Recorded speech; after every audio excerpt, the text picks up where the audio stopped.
Bien, muy buenos días a todos. Un especial saludo a nuestros invitados y expositores, el doctor Alberto Madrid Rojas, encargado de la línea de inclusión de la DIVESUB del Ministerio de Educación, a la señora Elia Aravena Valencia, educadora diferencial y directora del Centro de Atención Integral Ágape, a las pioneras al interior de nuestra institución, Arlette Kraus, Cecilia Bastías, al equipo del PIA, y saludo con especial atención también a todos los estudiantes y titulados de las carreras de terapia ocupacional y fonoaudiología que hoy día nos acompañan. Me da mucha alegría ver este auditorium con tantas personas que nos visitan de distintas zonas geográficas, tanto de la 9ª región como de otras. Personas a las que nos une y nos motiva una misma meta, cuál es dar oportunidades, tanto académicas, personales y sociales, a otros que son diferentes.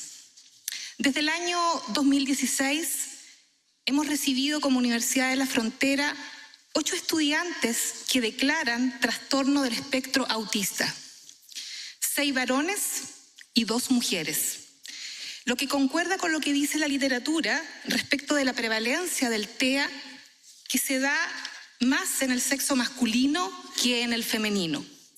Estos 8 estudiantes, han ingresado a la UFRO a diferentes carreras, como biotecnología, ingeniería civil e informática, ingeniería civil telemática, derecho, tecnología médica, o sea, están insertos dentro de las distintas facultades de nuestra institución. Para que estos estudiantes puedan alcanzar el sueño, que es ser profesionales y aportar a la sociedad, la Vicerrectoría de Pregrado cuenta con este programa, que es el PIA, que es un programa inclusivo de acceso y acompañamiento a estudiantes con discapacidad, en la cual los apoyamos tanto desde el punto de vista académico, desde el punto de vista pedagógico, desde el punto de vista psicosocial, lo que se traduce en apoyos en tutorías, orientaciones individuales, entre otros. Por lo tanto, la universidad está preparando, ¿cierto?, el camino de recibir personas que son diferentes. Y a este desafío nos hemos sumado. Por lo tanto, les deseo una exitosa jornada, ¿ya? Y los insto de todo corazón a aplicar en lo que van a aprender en este seminario en sus distintos ámbitos de acción. De mi parte, haré lo propio desde esta vicerrectoría. Muchas gracias.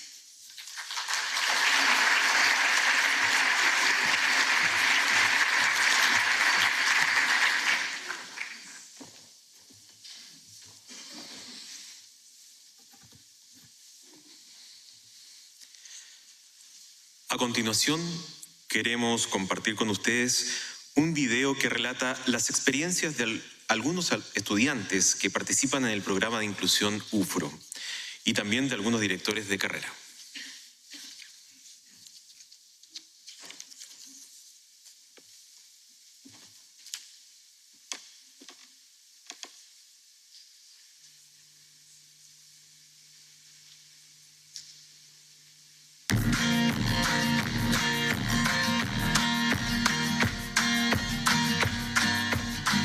Para empezar, cuando llegué acá estaba muy dudoso en el asunto si es que quería entrar o no.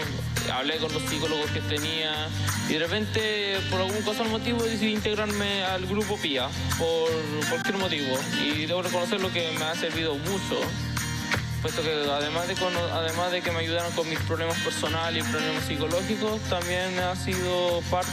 He conocido a buenas personas, a muy buenas personas, y que con diferentes discapacidades, otras capacidades y otras cosas más. Me gusta la diversidad, así que estoy bien con ello y me alegro de estar en este grupo. Bueno, mi nombre es Jennifer Colipán Acuña, soy estudiante de trabajo social, estoy en segundo año cursando la carrera. Y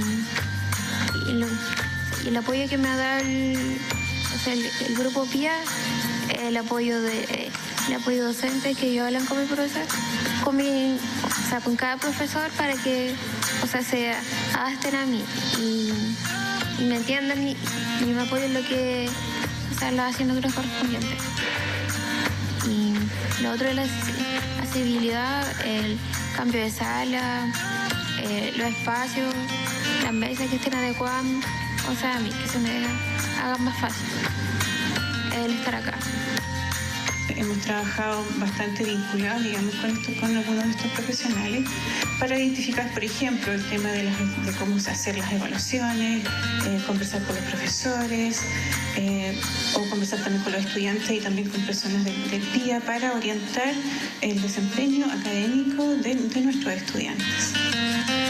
Bueno, desde el año que ingresé, del 2016, ha sido como un gran apoyo por lo que ha ido avanzando en el tiempo, más que nada. Antes de no haber nada, de no existir nada, ahora, por ejemplo, ya tenemos un lugar donde poder hacer nuestras actividades, nuestra materia, por decirlo de un modo, de ir a la sala de computación y poder ocupar, siendo que antes se nos hacía difícil venir a la biblioteca y ver que algunas logias estaban ocupadas o que algunas salas la sala de computación en sí estaban ocupadas. Ha sido fundamental porque ya lo guían, lo apoyan, en el fondo también atienden sus diferentes capacidades y los diferentes problemas que tienen que tener, y eso les permite que finalmente cuando cursen nuestras asignaturas acá tengan un mejor desempeño. Hola, mi nombre es Carla Sandoval, tengo 22 años, estoy estudiando la carrera de Tecnología Médica acá en la Universidad de la Frontera y ingresé por admisión especial de discapacidad a través del programa PIA.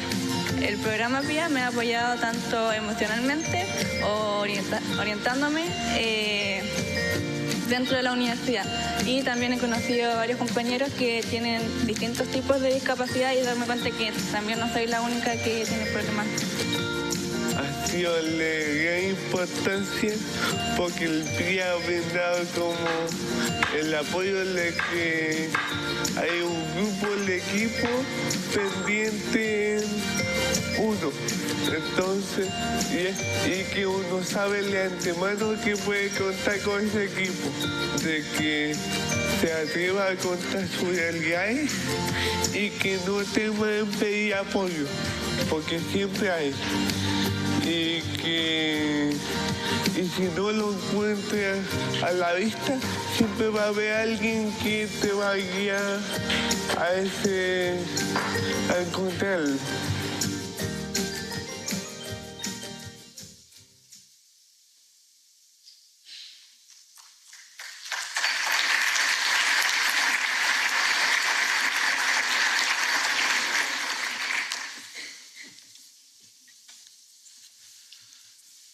Para dar inicio al seminario, procederemos con la exposición acerca de la Ley 21.091 sobre educación superior y la Ley 21.094 sobre universidades estatales y el marco regulatorio que brindan estas leyes aprobadas el presente año.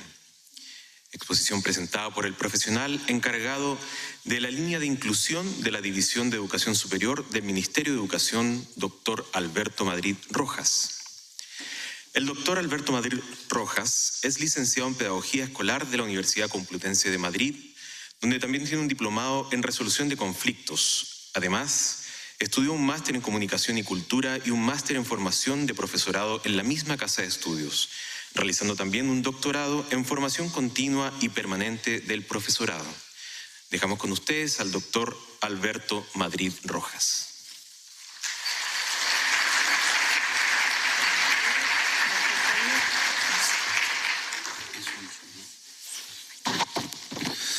Buenos días a todos y todas. Antes de saludar, como manda la formalidad, joder, que suena bonito todo lo que estudié, ya ni me acordaba. Pero en fin, 10 años fantásticos de universidad. Permítanme saludar cordialmente a la vicerrectora de pregrado de esta universidad, a la coordinadora o directora de Ágape, a las profesoras Arlet Krause y Cecilio Bastida, con las que tenemos una amistad de larga data. No voy a decir cuántos años para no incurrir en impertinencia, pero de larga data. A los profesionales del equipo, a todos y todas quienes nos visitan el día de hoy a los académicos de esta universidad. Permítame decir que estoy sumamente contento, señora vicerrectora, por la fortaleza que tiene el programa de su universidad. Yo soy hijo de una universidad pública, laica y aconfesional. El que esté institucionalizado el programa es una fortaleza tremenda porque eso permite que la universidad tenga una línea de desarrollo estratégico que instale de manera fortalecida la atención a los estudiantes en situación de discapacidad que puedan venir en adelante a esta casa de estudio. Por ende, de verdad, muchas felicitaciones a usted y a todo su equipo y permítame que le brindemos un fuerte aplauso para que lo tengan como estímulo para continuar en adelante.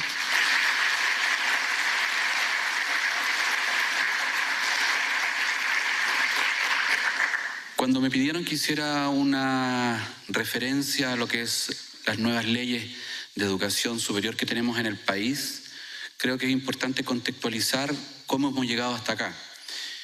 Y como bien decía el presentador, soy de profesión pedagogo, no abogado, así que voy a intentar ser lo más didáctico posible sin caer en leguleyadas que no nos permitan confundirnos. Pero creo que es importante, como decía antes, hacer un recorrido histórico. El año 1994, con la Declaración de Salamanca, se comienza a instalar la necesidad de proveer, promover y propiciar que los contextos educativos en todos los niveles puedan valorar la diversidad y puedan incorporar la variable discapacidad como un elemento de desarrollo en, insisto, todos los niveles educativos. Ese es más o menos el espíritu de la Declaración de Salamanca. Y precisamente el mismo año 1994, cuando probablemente algunos de ustedes ni siquiera habían nacido, en Chile se crea el FONADIS, que fue el primer órgano del Estado que de manera efectiva comenzó a diseñar y aportar a la política pública en temas de discapacidad, lo que fue en su momento el Fondo Nacional de la Discapacidad. Tuvimos esa estructura hasta el año 2010, en donde se promulga la ley que crea el Servicio Nacional de la Discapacidad, la ley 20.422, que establece que en Chile va a haber un servicio, que es mucho más que un fondo, dependiente del Ministerio de Desarrollo Social, que se preocupará de articular de manera intersectorial el apoyo a las personas con discapacidad en el país. Y sin duda ese ha sido el cambio normativo más importante que hemos tenido de manera cuantitativa y cualitativa, porque al ser un servicio que tiene como mandato articular el trabajo, eso ha propiciado que los distintos ministerios nos hagamos parte de lo que es el apoyo a aquellas personas que viven en condición de discapacidad en el país, que no es una población menor.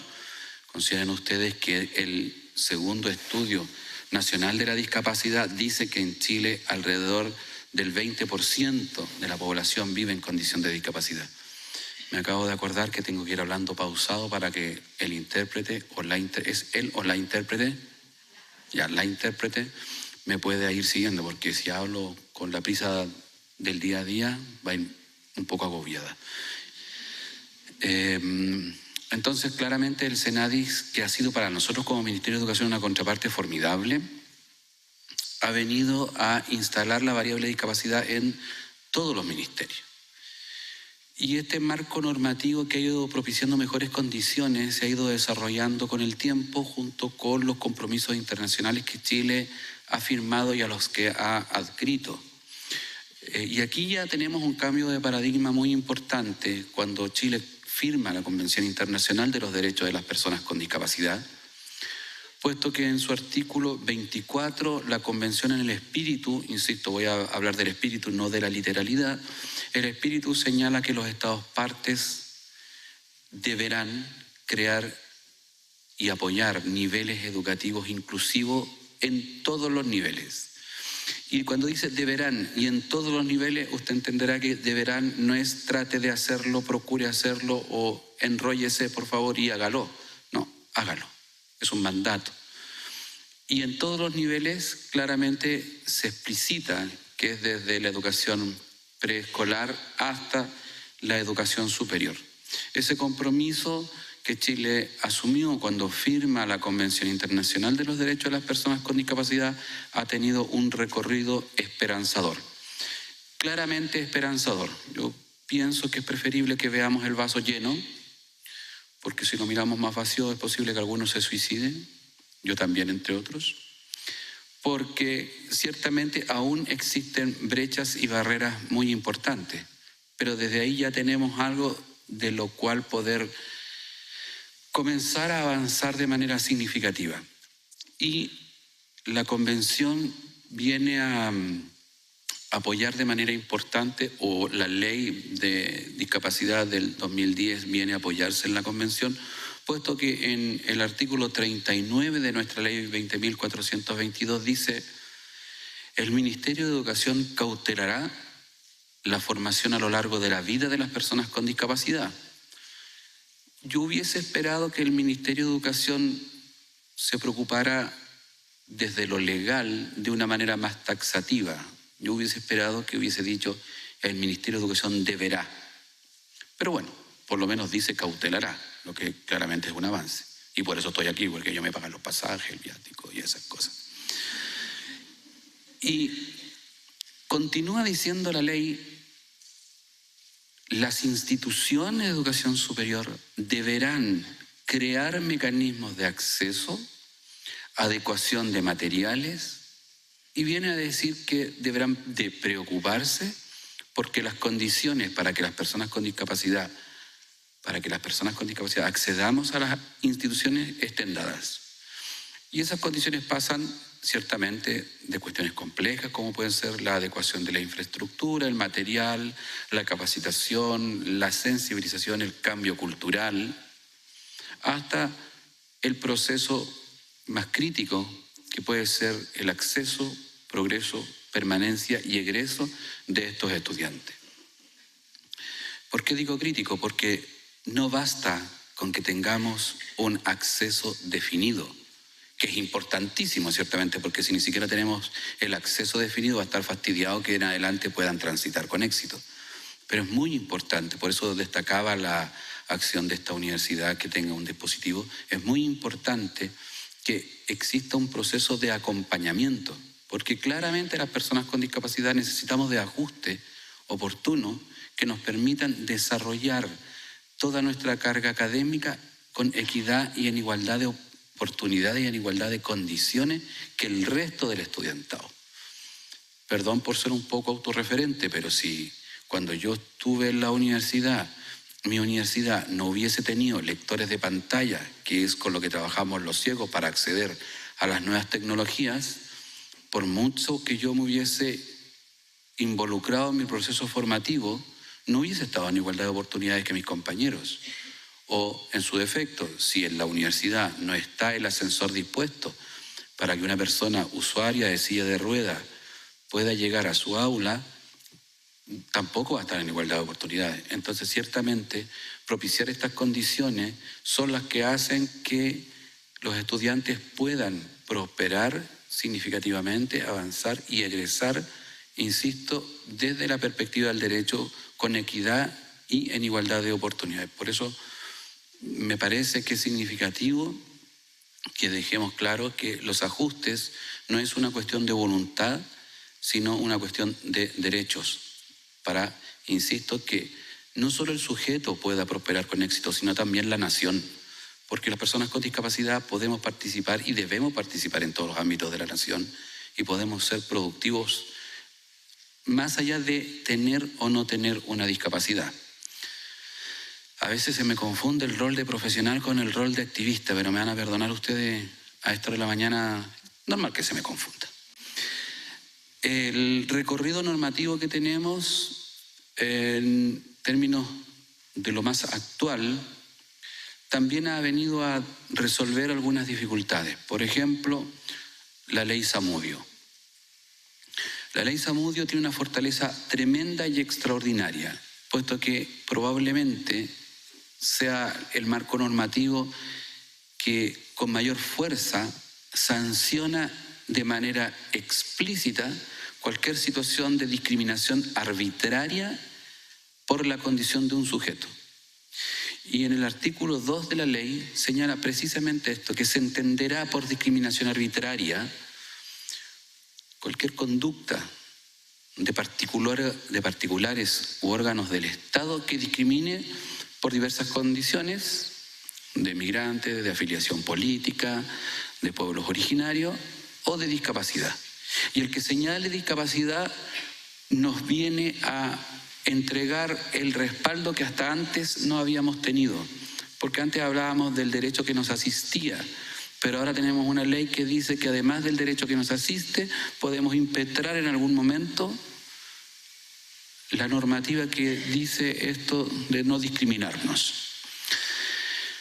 Posteriormente hemos continuado avanzando y, como se decía, durante este año entran en vigor las dos leyes de educación superior, tanto la Ley General de Educación Superior como la Ley de Educación Superior para las universidades del Estado. Y aquí hay dos avances que probablemente sean los más significativos, desde mi perspectiva. El primero, que viene a decir que cuando se implementen los nuevos instrumentos de selección, porque para que ustedes lo sepan, en algún momento lo que hoy tenemos como mecanismo de selección, que es la PSU, va a dejar de funcionar y va a haber un nuevo instrumento que una fortaleza importante es que va a depender administrativamente del Ministerio de Educación, lo que, insisto, como opinión personal, creo que es lo que debiera ser y debiese haber sido siempre, pero bueno, eso es una opinión personal. El nuevo instrumento que va a depender del Ministerio de Educación, la ley dice que deberá contar con criterios de accesibilidad universal, tal cual lo mandata la ley 20.422, cierro de comillas. El que el instrumento cuente con criterios de accesibilidad universal va a querer decir que todas y todos, independiente de nuestra condición, vamos a poder rendir ese instrumento. A día de hoy se está haciendo un esfuerzo increíble desde el DEMRE para ir proporcionando ajustes para que las personas con discapacidad puedan rendir la PSU. Es un esfuerzo brutal, muy grande, que comenzó el año recién pasado y que de alguna manera viene a impactar la puesta en marcha de esta PSU que está en sus últimos días. Y digo que es importante porque, aunque no cambia lo medular, que es la manera, que es el contenido, el diseño, a lo menos sí se ha avanzado muchísimo en los ajustes que se entregan. Pero en el nuevo escenario de los nuevos instrumentos, no debiésemos de tener las dificultades que tenemos a día de hoy. Los nuevos instrumentos deben de considerar la variable discapacidad, deben de ser inclusivos en forma y manera y no van a tener más los sesgos que tienen hasta el día de hoy para nosotros las personas con discapacidad. Eso sin duda en la Ley de Educación Superior es un avance tremendamente significativo. Y en ambas leyes el espíritu está en eliminar toda barrera que imposibilite que por la condición de un sujeto pueda acceder a la educación superior. Aún más, la ley señala que las instituciones de educación superior deberán crear mecanismos de acceso especial, lo que también va a venir a resolver la dificultad que hemos tenido los últimos años para acceder a la educación superior. Ambas leyes definen, alguna probablemente con más precisión que otra, el derecho de las personas con discapacidad de acceder a la educación superior, pero ambas en sus espíritus se declaran inclusivas y declaran que la atención y el acceso a la educación superior de las personas con discapacidad está garantizado por ley. Eso claramente es el avance en educación superior más importante que hemos tenido desde la creación de las primeras universidades en este país, que si no me equivoco es la Universidad de San Felipe, que ya no existe ciertamente, pero así se llamaba. No estoy equivocado, ¿no? Mi memoria no me falla por lo menos. Entonces, las universidades progresivamente se van a ir viendo tensionadas en lo positivo para adecuarse y fortalecer los programas que apoyan a las personas con discapacidad. Si a eso le suma que también ahora tenemos la ley de inclusión laboral, el paisaje es absolutamente más fértil para que podamos desarrollar nuestra vida en igualdad de oportunidades. La ley de inclusión laboral establece, como ustedes sabrán, la reserva de plazas del 1% en todas las empresas, tanto públicas como privadas, que tengan más de 100 trabajadoras, y aquellas que tienen más de 200 trabajadores deben comenzar a hacerlo este mismo año. Hago la salvedad porque las que tienen más de 100 trabajadores tienen un tiempo de instalación de 2 años de marcha blanca, por decirlo de alguna forma. Pero las que tienen más de 200 trabajadoras deben empezar a hacerlo ahora mismo. Así que, señora vicerrectora, si necesita un profe, me llama y cumple con la cuota. Porque la idea es que también las personas con discapacidad ocupemos todos los espacios académicos, de administración y servicios, bla, bla, bla, no que estemos solo en los jardines, que podría ser una condición, una posibilidad que se dé. Pero en fin, esperemos que no. Y el Ministerio de Educación considera que una línea de desarrollo importante precisamente es el trabajar de manera colaborativa con las instituciones de educación superior. Y para eso, desde el año 2018, al interior del Departamento de Fortalecimiento Institucional, se crea la Unidad de Inclusión. Y la Unidad de Inclusión tiene 3 líneas de desarrollo: género, interculturalidad, multiculturalidad, entendida desde los pueblos originarios hasta los flujos de migrantes, y discapacidad. Afortunadamente, además, dentro de esta instalación hemos tenido la fortuna de haber firmado un compromiso con el Banco Mundial, que es el que presta el recurso para ir desarrollando las universidades del Estado, y en el convenio marco se establece precisamente una orientación para que se creen oficinas de inclusión en las universidades del Estado con estos 3 focos. Unidades de inclusión que claramente van a ir siendo desarrolladas en el contexto de cada una de las universidades. Cada institución conoce mejor que nadie cuál es el ámbito en el que puede actuar con mayor fortaleza. No es lo mismo la Universidad Arturo Prat que la Universidad de la Frontera, porque la realidad del contexto es distinta, ¿no? Pero es muy significativo que ya también tengamos como compromiso de nación, del país, de las universidades del Estado, el ir progresivamente instalando dispositivos que puedan atender de buena manera a aquellos colectivos que históricamente han estado marginados o subrepresentados, o que han tenido mayores dificultades en el tránsito en la educación superior. Volviendo al tema de la normativa que tenemos última en educación superior, es interesante analizar cómo el legislativo instaló el principio de inclusión, el principio de no discriminación, y cómo ha hecho un desarrollo proporcionando un marco que deja claro el interés que debiésemos tener todas y todas para que especialmente las personas con discapacidad puedan tener condiciones. Nadie dice que las dificultades se van a resolver de hoy a mañana, porque eso está un poco difícil, pero claramente podemos y tenemos las condiciones como para seguir avanzando.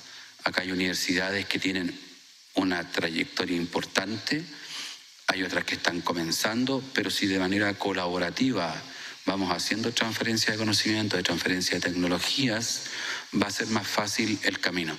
Considerad que, por ejemplo, la Universidad de Chile titula abogados ciegos desde 1965. Inclusive ni yo había nacido, así que imagínense de cuántos años estamos hablando. Y esa es una experiencia muy significativa.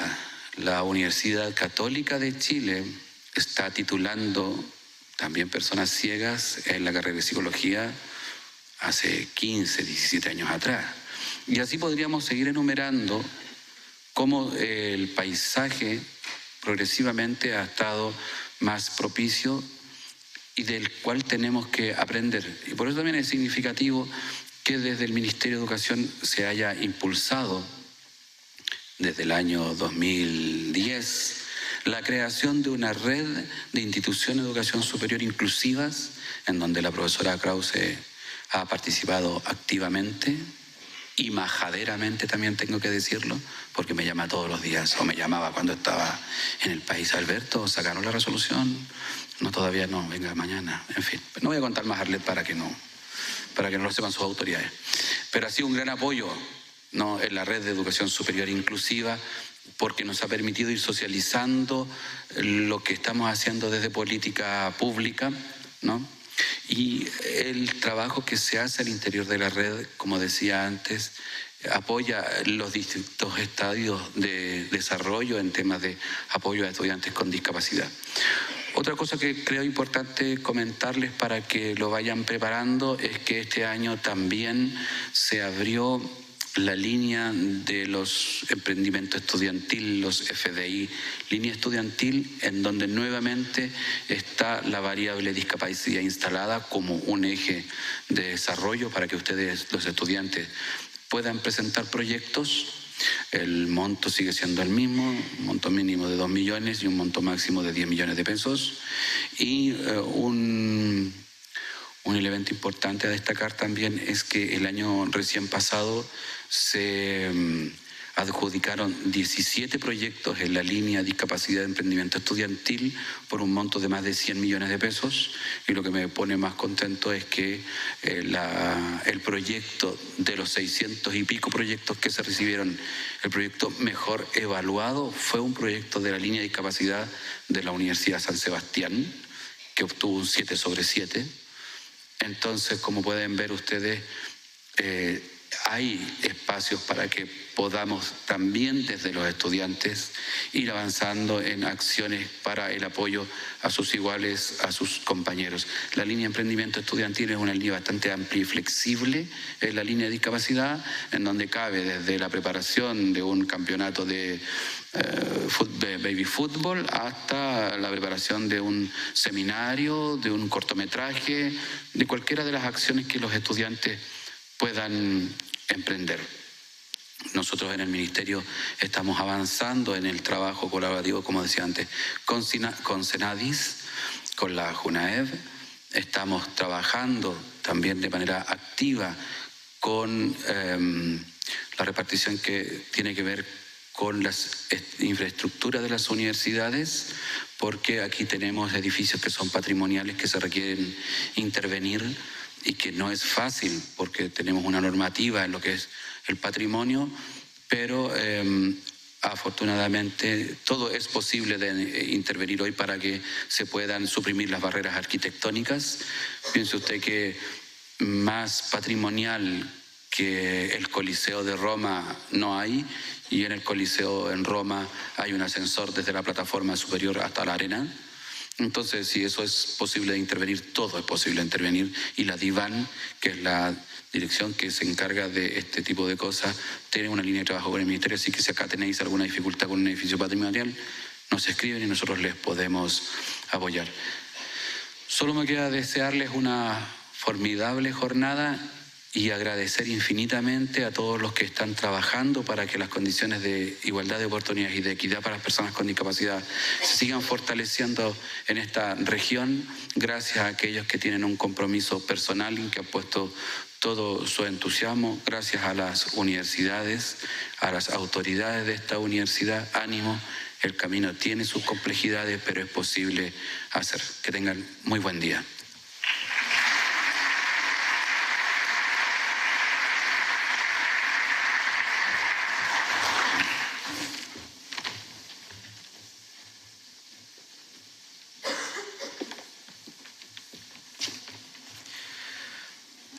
Agradecemos las palabras del doctor Alberto Madrid Rojas.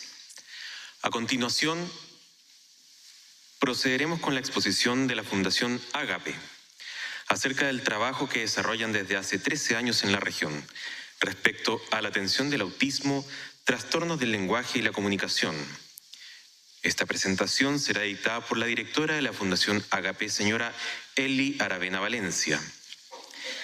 Eli Aravena Valencia es de profesión educadora diferencial, mención audición y lenguaje de la Universidad Austral de Chile, donde realizó su tesis sobre la temática de comunicación total para la educación de la población sorda, recabando información desde el Gallaudet College, centro educativo especializado en formación de pre- y posgrado para la población sorda en Estados Unidos. En el presente año, comienza sus estudios de magíster en evaluación e intervención de ABA, metodología que se basa en la modificación conductual a través del refuerzo positivo en el trastorno del espectro autista en la Universidad Autónoma de Chile, conformando la primera generación de este programa de posgrado. Actualmente, y desde el año 2006, se desempeña como directora en el Centro de Atención Integral Agape, que se desprende de la fundación que lleva el mismo nombre.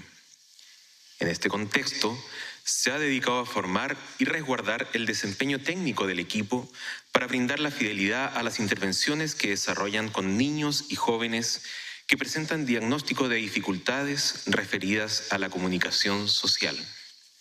Dejamos con ustedes a la señora Eli Aravena Valencia.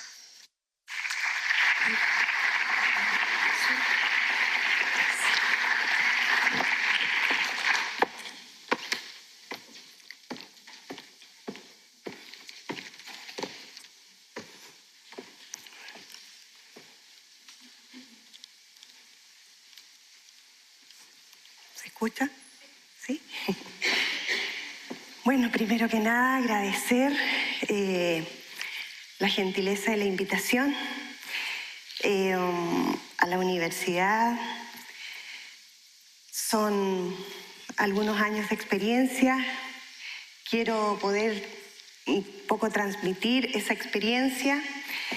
Quizás un poco defender lo que es la terapia ABA, porque sé que hay muchos detractores, pero probablemente porque se han quedado con la idea de la vieja escuela, ya donde se trabajaba básicamente con el castigo, pero hay muchas metodologías, hay muchas formas de trabajo que han incorporado la terapia ABA.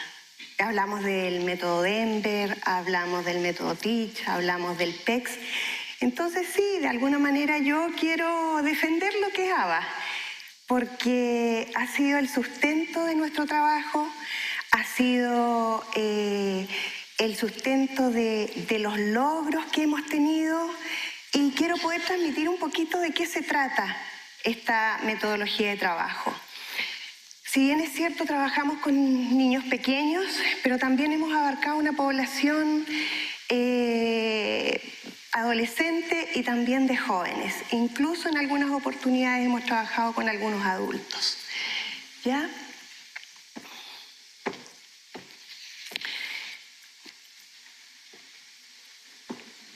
Como todas las cosas, todo tiene un principio, ¿cierto? Y bueno, mi experiencia no es la excepción.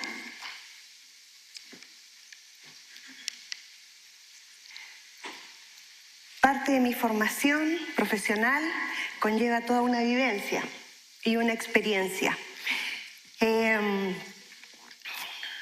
Yo agradezco el haber considerado mi formación profesional, pero yo creo que uno de los mayores desafíos a los cuales me he visto enfrentada en mi vida es el ser esposa y madre. Quiero, con el debido respeto de la audiencia, ser un poquito autorreferente y hablar un poco de mí, cómo comenzó todo esto. Yo soy madre de 3 hijos. El mayor, recién egresado y titulado de enfermería, y hoy justamente comenzando su primer día laboral. Él es David. Ups. Carolina. Carolina, ella es estudiante de fonoaudiología de último año. Ella en este momento está haciendo su última rotativa de fonoaudiología. Ella es estudiante de esta universidad y ella forma parte ya de mi grupo de apoyo en el Centro Ágape. Ella está trabajando a la par conmigo. Ella tiene 23 años. Y bueno, y aparece un tercer integrante de esta familia. Y no es casualidad el rebote. Este jovencito de 20 años fue el que vino un día a trastocar nuestra vivencia familiar.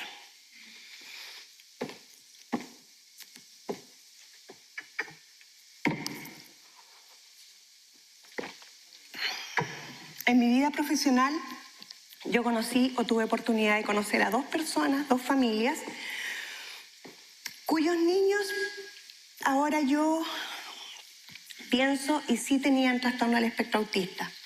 Yo en ese tiempo me dedicaba a trabajar con personas sordas. Era mi especialidad, trabajé por 5 años con personas sordas. Y aparecieron estas 2 familias en ese tiempo, pero yo no tenía la especialidad ni tenía la formación. Entonces para mí fue fácil decirles a esas familias en ese tiempo que yo no podía trabajar con ellos. Es fácil. Ojos que no ven, corazón que no siente. Es así. Para mí fue así. Fui insensible, no fui empática y no tuve la capacidad, ni siquiera me preocupé de ver qué posibilidades tenía de ayudarlos. Y simplemente les dije, yo no soy la especialista que puede apoyar a sus hijos. Cosa diferente fue cuando comencé a visualizar la discapacidad, no de la esquina del frente, sino desde la misma esquina. Felipe fue diagnosticado a los 9 meses con una esclerosis tuberosa, enfermedad neurológica, que significa que se alojan túberes en diferentes partes del cuerpo. Él tiene más de 30 en su cerebro y viene con la marraqueta completa, porque eso significó que Felipe tiene una epilepsia refractaria, tiene déficit intelectual de moderado a severo y tiene autismo. Entonces, sí, es diferente ver la discapacidad desde la misma vereda. Fueron 5 años de duelo, fueron años de buscar y de comenzar a vivir lo que viven muchos padres y muchas familias con las cuales hoy podemos darles una oportunidad y una esperanza. Deambular por médicos, deambular por jardines, deambular por instituciones educacionales, deambular por diferentes lugares sin tener respuestas concretas, sin saber qué hacer.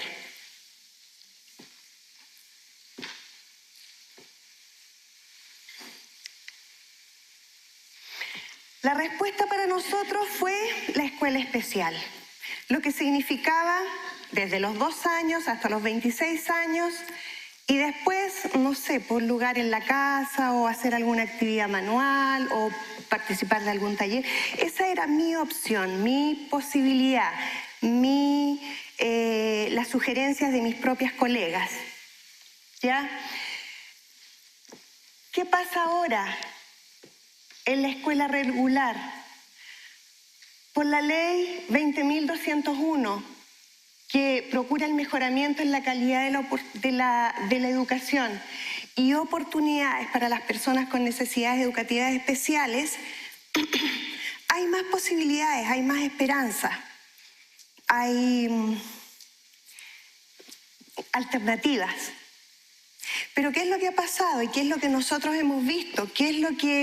¿Cuál ha sido la realidad a las cuales nos hemos visto enfrentados como centro?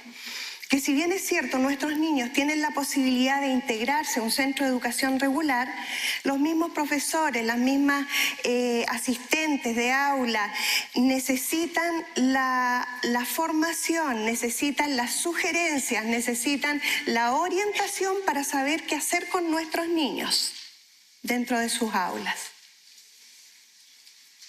Y hemos podido, gracias a Dios, hemos podido estar ahí para dar los apoyos correspondientes, porque gracias, y discúlpenme nuevamente por ser autorreferente, pero muchas gracias a Felipe, a nuestro hijo, que causó en su tiempo mucho, mucho dolor, pudo nacer Ágape.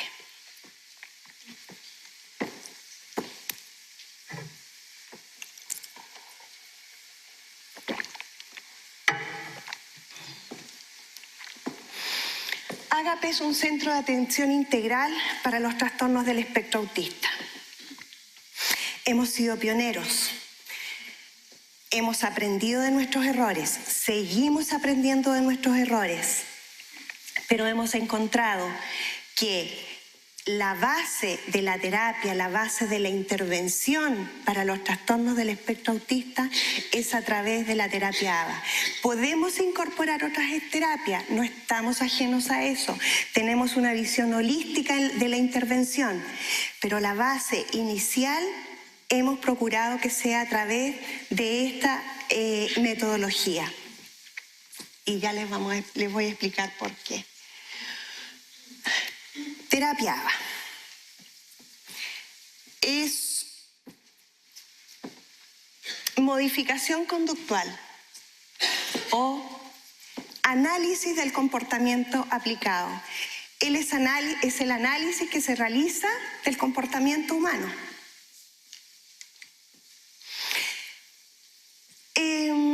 Existe una junta en Estados Unidos que cautela el trabajo a través de esta terapia, ¿ya? Es el Behavior Analyst Certification Board. Esta es la Junta de Certificación de Analistas de la Conducta. Todas las personas que quieren trabajar con ABA pueden seguir una carrera, siendo el primer nivel el técnico en comportamiento registrado. Luego está el asistente del supervisor, el cual no puede evaluar ni determinar los programas de trabajo. Lo que sí hace el BCBA, que está a nivel del magíster, y el BCBA-D, que está a nivel de doctorado, que es quien también puede diagnosticar los trastornos del espectro. Cuando nosotros, y esto para que ustedes tengan la claridad, cuando nosotros asistimos a algún curso que dice terapia ABA o que aborda lo que es terapia ABA, ustedes van a recibir estrategias que se relacionan con esta terapia. ¿Ya? No van a ser especialistas de terapia ABA, pero sí pueden recibir estrategias que les puedan ayudar a intervenir a sus niños. Es importante que estas estrategias sean prácticas, ¿ya? Y se basen en lo que son los fundamentos de la terapia ABA. Hay muchos cursos que son muy prácticos y muy buenos, pero es importante que sepan que lo que reciben son las estrategias.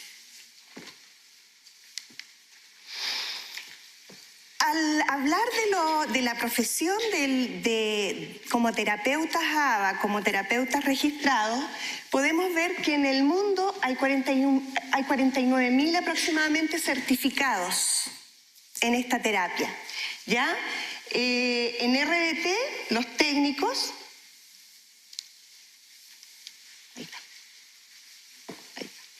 los RBT aproximadamente son 22.000 y los BCBA son aproximadamente 20.000 en el mundo. En nuestro país, hasta el año 2016 eran 8 y RBT, entre ellos RBT, aproximadamente éramos 6.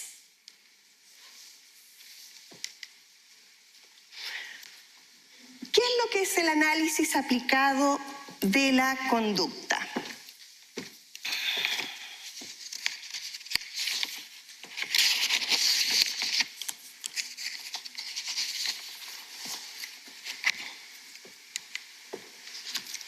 Es una ciencia. Al decir que es una ciencia, lo encontramos validado en la Academia Americana de Pediatría. ¿Por qué? Porque se basa en el método científico. Es sistemática. Busca y valida la información. Utiliza la experimentación. identifica las variables responsables en los cambios de la conducta.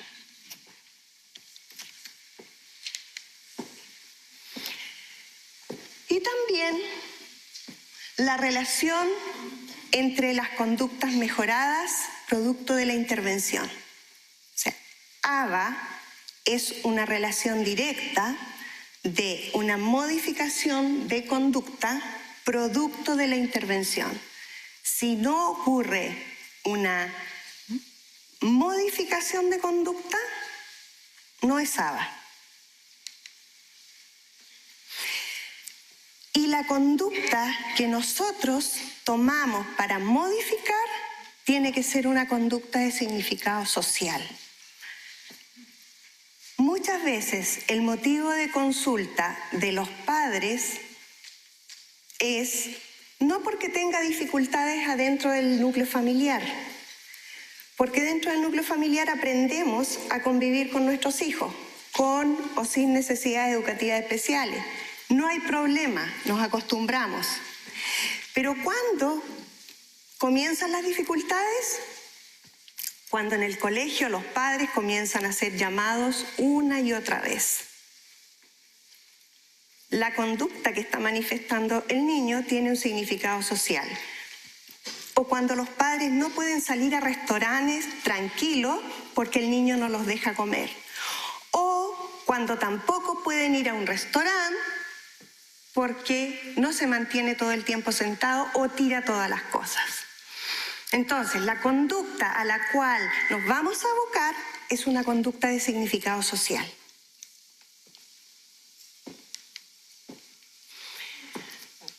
¿Qué es ABA en sus siglas?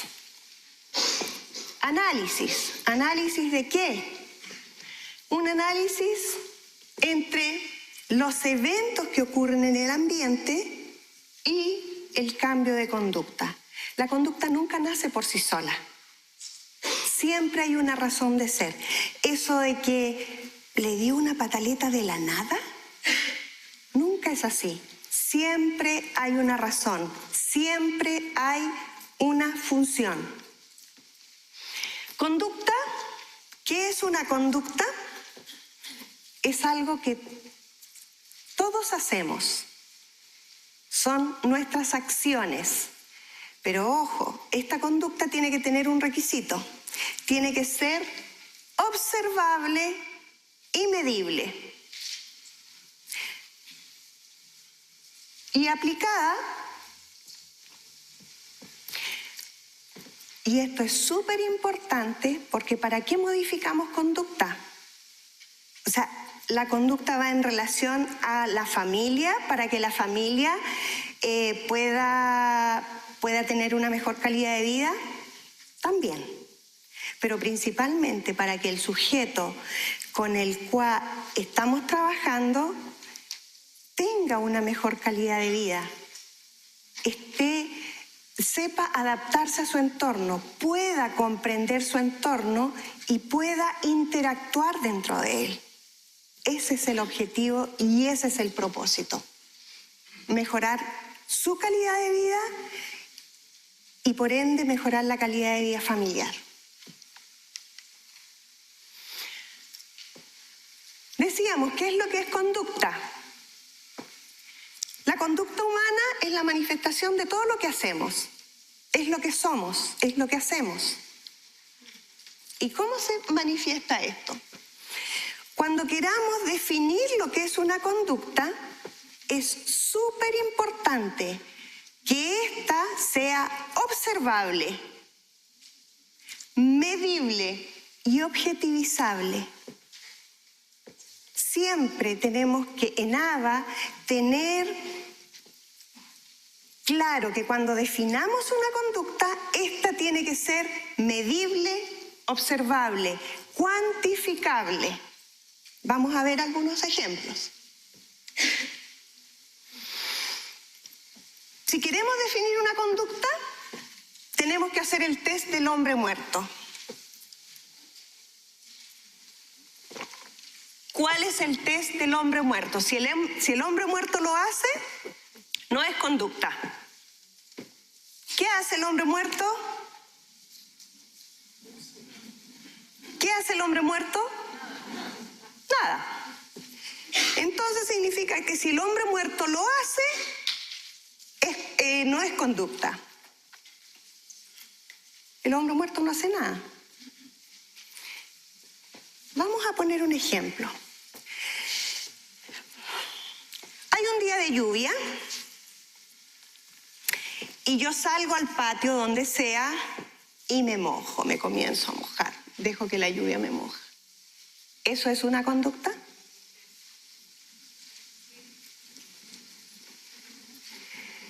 Si yo pongo al hombre muerto en el patio y dejo que se moje, ¿se moja?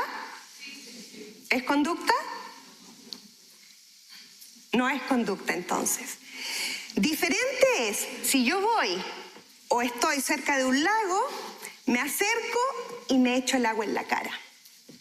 ¿Es conducta? Igual me estoy mojando. ¿Pero qué implica? Una acción. Entonces, siempre recuerden, si un hombre muerto lo puede hacer, no es conducta. Y si el hombre muerto no lo puede hacer, entonces sí es una conducta. ¿Qué está haciendo este hombre?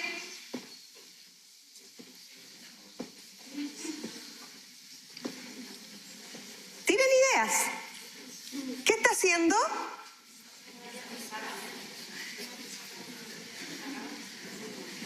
¿Quién dijo está pensando? ¿Quién dijo está angustiado? ¿Quién dijo está frustrado? ¿Quién dijo está preocupado? Ninguna de esas es conducta observable, porque todo eso se relaciona con nuestra experiencia. Nosotros estamos infiriendo. ¿Cuál es la conducta que está haciendo este hombre? Se está sujetando la cabeza a dos manos, está mirando hacia adelante, probablemente se acordó que dejó, no sé, la plancha enchufada en la casa, eso le produjo, o que está mirando algún computador y está viendo las cuentas que tiene que pagar a fin de mes. Para nosotros la inferencia es que implica preocupación, pero si yo quiero objetivizar cuál es la conducta que estoy mirando, es el hombre se toma la cabeza con sus dos manos. ¿Cuántas veces puede hacer eso durante un periodo de 5 minutos? Probablemente 1, 2, 3 veces, lo podemos cuantificar. Objetivizar tiene las dos manos, no tiene solo una.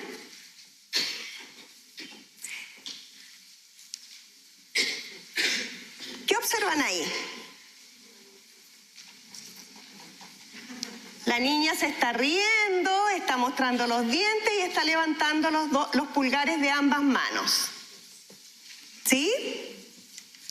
¿Qué sucede ahí? ¡Toma! No me pueden decir que están enamorados, porque eso es inferencia. Se están mirando a los ojos, hay un hombre, una mujer.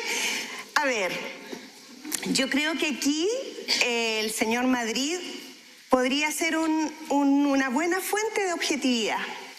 Porque si yo logro describir la imagen que estoy viendo y él la logra entender, significa que estoy haciendo una buena descripción de conducta. ¿Vamos a hacer la prueba? Yo veo dos personas que se están mirando a los ojos. Hay una mujer con cabello largo, rubio, y hay un hombre con cabello corto y tiene un poco de barba. Ambos están mirando a los ojos. Ambos tienen, o el varón tiene una taza en sus manos. No se ve si tiene algo adentro de la taza. Y la mujer tiene una taza con un líquido adentro y la está sujetando con sus dos manos, la taza. ¿Le quedó claro el panorama? ¿Sí? Un aplauso para mí.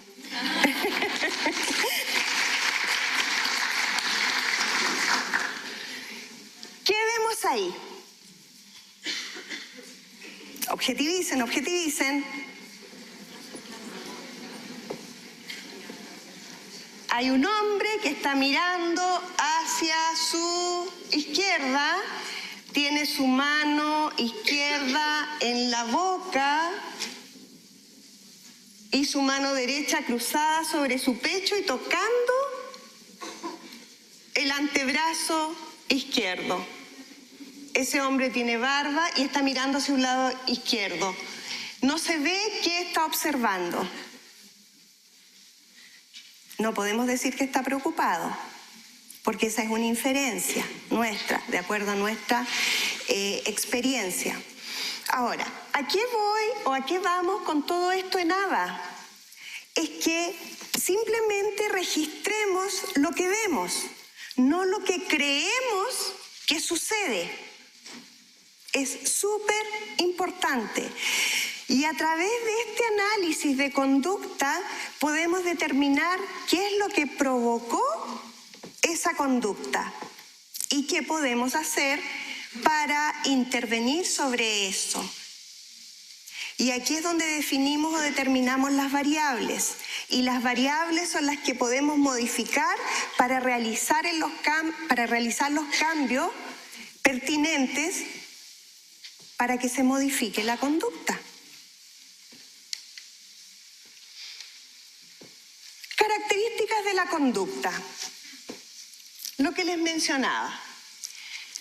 Siempre hay estímulos que determinan la conducta. Siempre. Siempre nos vamos a encontrar con un antecedente. Y el antecedente es lo que sucede antes que se manifieste la conducta. Podríamos decir que el antecedente es lo que gatilla la conducta. ¿Ya? Después del antecedente viene la conducta en sí y tenemos una consecuencia. Después de que se manifiesta la conducta. La consecuencia, no pensemos que consecuencia es algo negativo o positivo. Es algo que ocurre simplemente después de la conducta. ¿Ya?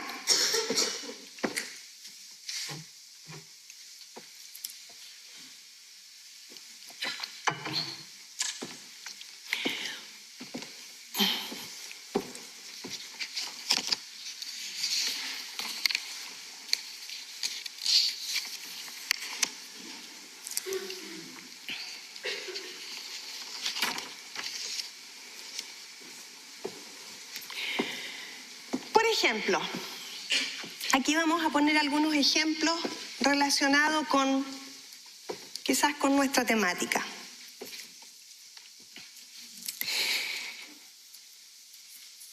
Normalmente cuando nos encontramos con dificultades en nuestros niños o jóvenes, quizás lo que gatilla una conducta o gatilla una consecuencia. Por ejemplo, los jóvenes pueden querer integrar o necesitar integrar un grupo de trabajo, pero no saben cómo abordar el consultar, el integrarse. ¿Y cuál es la conducta que observamos? Un joven retraído, un joven que se va antes de clases, un joven que no habla, un joven ensimismado. Pero no es que él quiera hacer todas esas cosas. Lo que pasa es que el antecedente que se le puede haber brindado es de mucho conflicto para él. Tienen que integrar un grupo de trabajo. ¿Qué ocurre?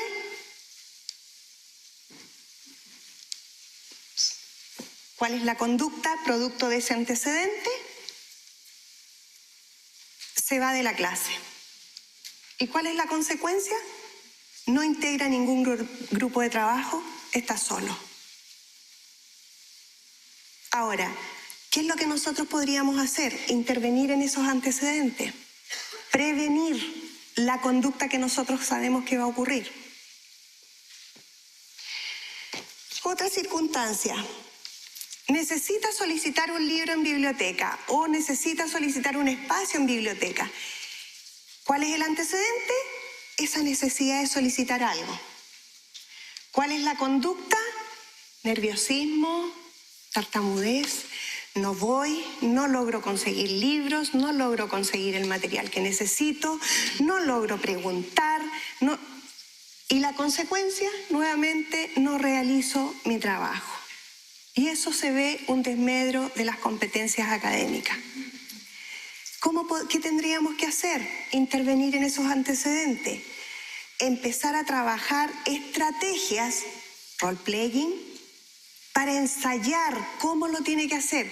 O sea, las cosas que son obvias para nosotros, las cosas que nosotros aprendemos por imitación, a nuestros jóvenes, a nuestros niños, hay que enseñárselas. Uno de los déficits de los trastornos del espectro autista en sus inicios es la dificultad para imitar. Nosotros aprendemos imitando, aprendemos el lenguaje, que es la punta del iceberg, ¿cierto? Pero ¿qué es lo que pasa debajo? ¿Qué es lo que falta? ¿Cuáles son todas esas carencias que se aprenden por imitación y que se visualizan en los TEA? ¿Qué es lo que normalmente vemos? Un joven, un niño súper disarmónico, capaz de, resolver ecuaciones matemáticas, estudiar un doctorado, pero enojarse porque le falta un par de calcetines en su ropa.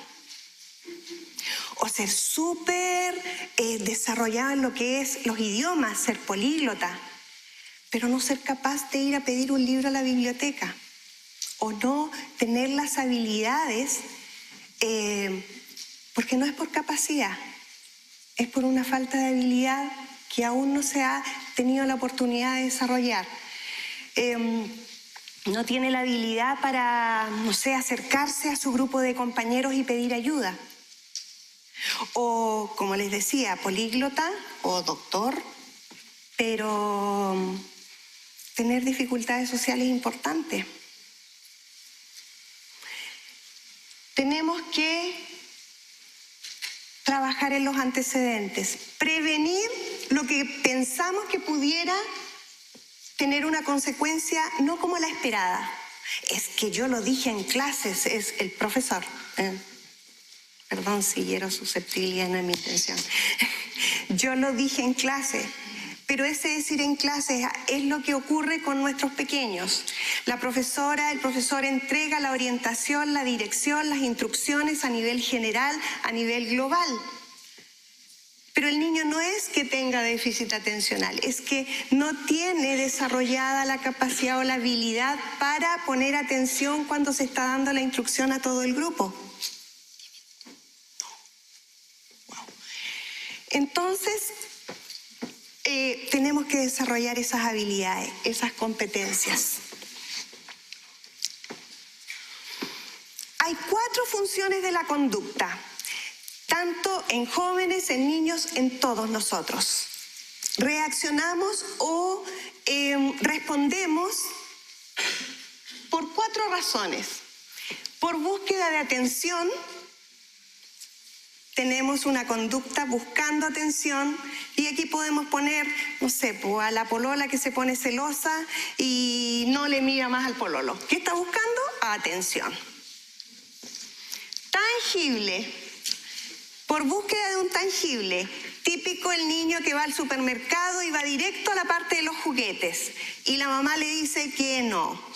¿Y qué hace el niño? Probablemente, se tira al suelo, empieza a llorar, a gritar y a patalear. ¿Qué es lo que quería? Un tangible, un autito.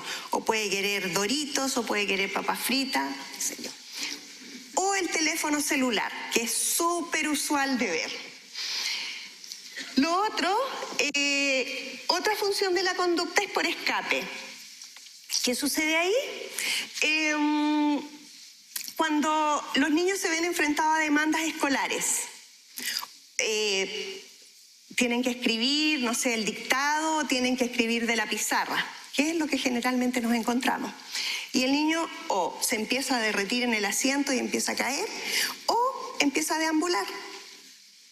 Este niño que no hace su tarea, porque está escapando frente a una demanda. Y sensorial, yo no soy experta en integración sensorial, pero sí he aprendido una persona que sabe mucho, que es de acá de Temuco.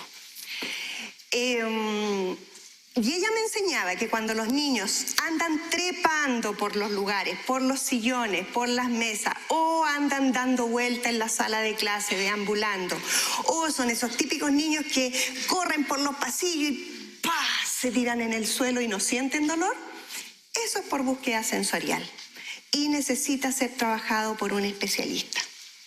Entonces, cuando veamos alguna conducta, tenemos que definir, primero hacer el análisis de cómo es esa conducta y después determinar cuál es la función de la conducta.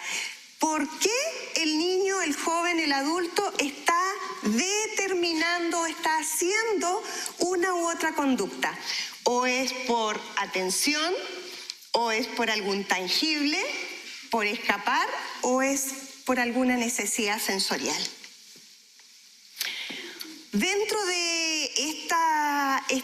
las conductas que se pueden manifestar hay déficit y hay excesos. Dentro de los excesos que podemos encontrar en un niño con trastorno del espectro autista, sin intervención, nos encontramos con los berrinches, gritos, llanto, patadas, conductas estereotipadas, alinear o hacer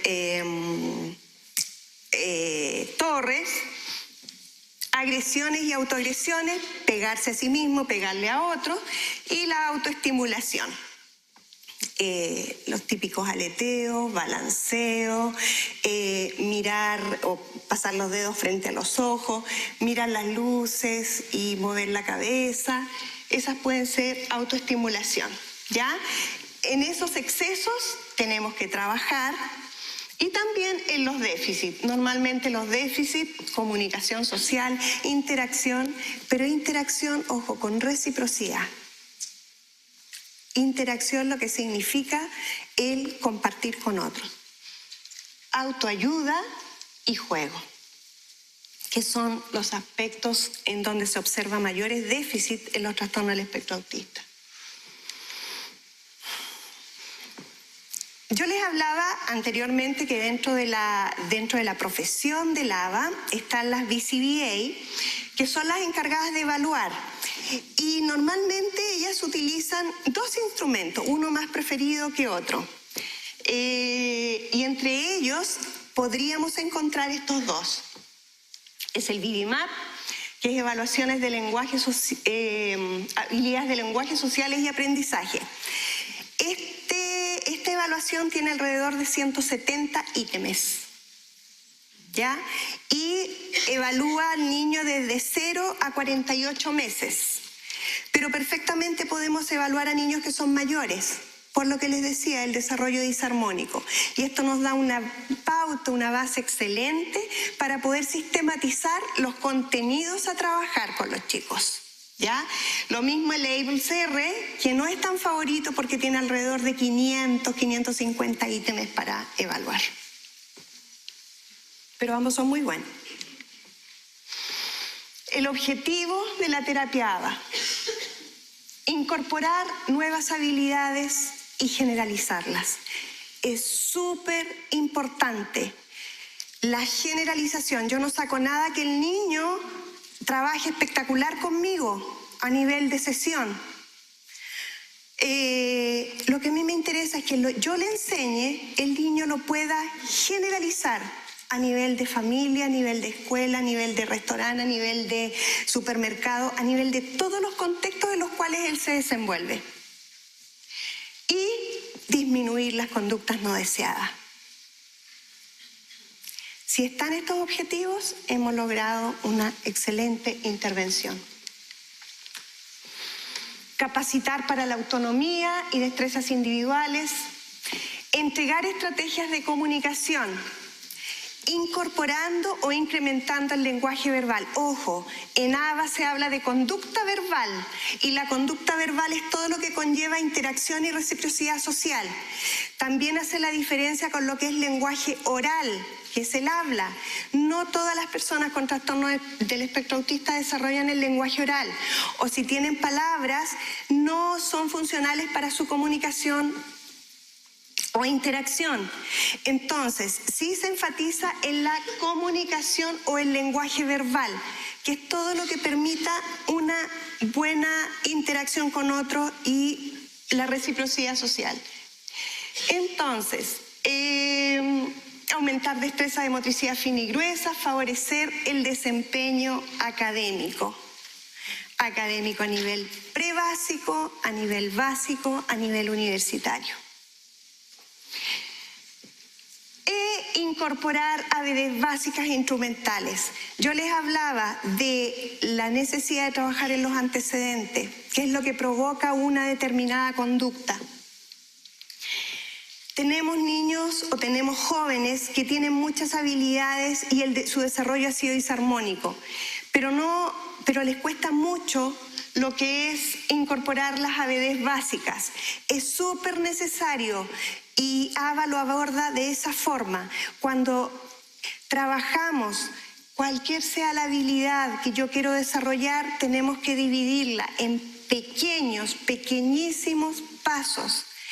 ABA habla de un 100% de logro. ¿Y cómo es tener un 100% de logro?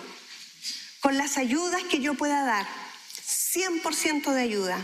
Al principio, debemos procurar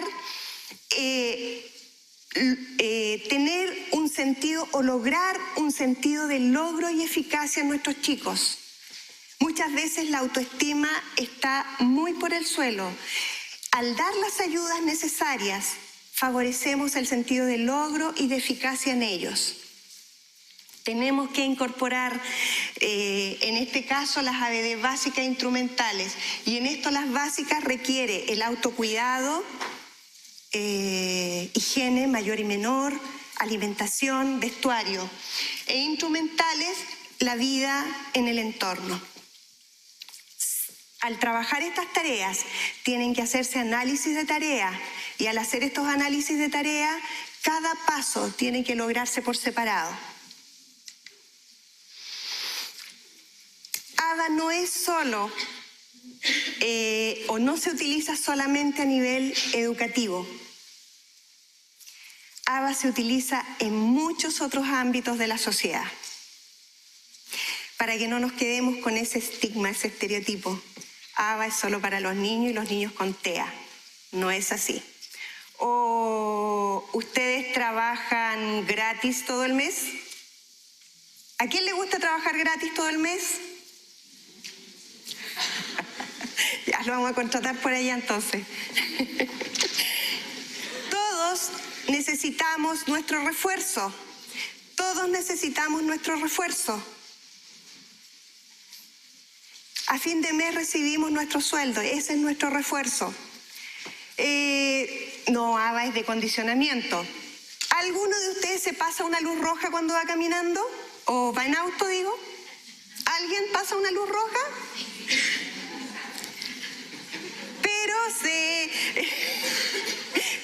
Pero podría tener una mala consecuencia. Todos estamos condicionados a parar frente a una luz roja y a seguir con la luz verde. Estamos condicionados. Todo es condicionamiento. El ABA se ve en muchos ámbitos de la sociedad, en muchos. Así es como podemos encontrar ABA a nivel de deporte, a nivel de alimentación o dietas alimenticias, a nivel de empresas. Quienes están en empresa no ganan bonos por productividad o por logro de meta. Eso es ABA. Y a nivel de música también. Podemos encontrar ABA donde busquemos. Espero haber podido contribuir con ustedes un poco.